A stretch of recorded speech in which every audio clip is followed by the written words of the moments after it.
Hello everybody and welcome.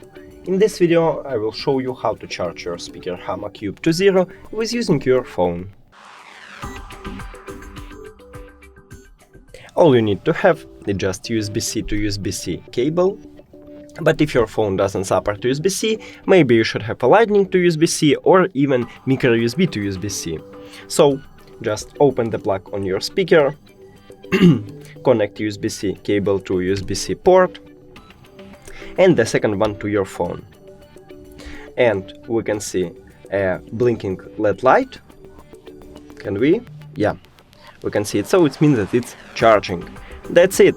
Thank you for watching this video. If you found it helpful, please consider subscribing to the channel and leave the like on the video. It's really important to us. See you later!